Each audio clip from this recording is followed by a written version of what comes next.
અમે 800 કરોડ છે, દરેક પાસે કંઈ ને કંઈ સુખનું એને માનેલું સુખ બધું હોય, તો એ એમ સિદ્ધ કરી બતાડે કે આ વર્લ્ડમાં, આ લાઈફસ્ટાઈલમાં, આ રાજ્ય ભોગોલક્ષ્મી કે XYZ આ મોટું સુખ છે, અને તમે વસિત પ્રકાશ છોડી દો ને આ સુખ લઈ લો. એ એવું કરી શકે તો જે માગે આપી દે. ખ્યાલ આવે છે? એ મોટું સુખ આ વસિત પ્રકાશ અને અનંતપૂર્ણ પરમ ચિદાકાશ પરમ શાંતિ, મહાચિદાકાશ પરમ કૈવલ્ય પરમ શાંતિ, પરબ્રહ્મ પરમ શાંતિ, સ્વાનુભૂતિ તત્વસાર, આ છોડી દો. આનાથી મોટું વધુ સુખ છે. એવી રીતે એમને છોડાવી શકે ને તો જે માગે આપી દે. અને વાસનાવાળાને એની વાસના છોડાવવાનો તો માગે આપી દે.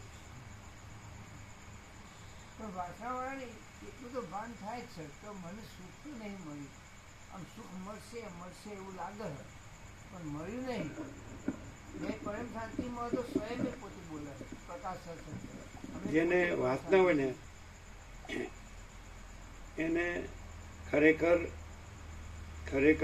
આ અનંત પ્રકાશ, અનંત આનંદ, અનંત શાંતિ શું છે એ શબ્દ જ હોય, એને ખબર જ ન હોય, એની ખબર ન પડે. અને એ ખબર પડે ને તો એ રહે જ નહીં. એ રહ્યો છે ને એની જ બધી મોકાણે. એ રહ્યો જ નથી એકચ્યુઅલી. રહ્યો હોય તો રહ્યો જ નથી, અને ન રહ્યું હોય તો જ રહ્યું જ છે. કારણ કે નથી રહ્યો એ તો એના માટે તો નથી જ રહ્યું, પણ તો એ જ રહ્યું છે. અને રહ્યો છે તો એ રહ્યો જ નથી. એ તો છે મહાચિદાકાશ સબ કુછ है, मैं कुछ नहीं. આ તો મારા વેદાંત બ્રહ્મજ્ઞાનમાં ન આવે. એમાં અહમ બ્રહ્માસ્મિ આવે, પણ મેં કુછ નહીં એ ન આવે. એટલે આવી રીતે જ બધા ફરતા ફરે પછી ભટકે.